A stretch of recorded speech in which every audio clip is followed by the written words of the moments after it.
SSP ठट्टा के अहकाम पर अमल दरामद करते हुए जुर्म पेशा नासिर और आदि मुजरिमान के खिलाफ कार्रवाइयाँ जारी। तफसीलात के मुताबिक DIGP हैदराबाद रेंज तारिक रज़ाक खान धारी जो कि खुसूसी हिदायत की रोशनी में SSP ठट्टा फारूक अहमद बजरानी के अहकाम पर ठट्टा पुलिस जुर्म पेशा अफराद के खिलाफ कार्रवाइयों का सिलसिला तेजी से जारी।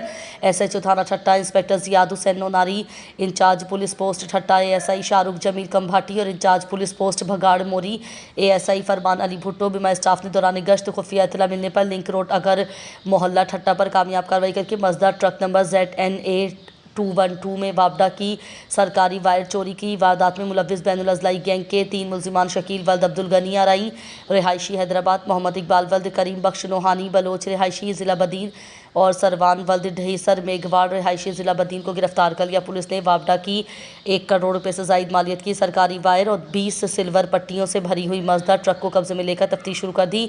इब्तिदाई तफ्तीश के दौरान गिरफ्तार मुल्जिमान ने इंकशाफ किया कि वह SDO वापडा Saleem Soomro, line superintendent Shahzad Bhatt, private ठेकेदार चौधरी नासिर की मार्फत वापडा गोदाम मकली से वायर चोरी करके कासिम बशीर कबाड़ वाले को बेचते थे, जो कि मजदार ट्रक में लोड करके दूसरे अजला में लेकर जाते थे। मजीद 7 मुल्जिमान की गिरफ्तारी के लिए पुलिस की टीमें छापे मार रही हैं। मजीद तफ्तीश जारी है।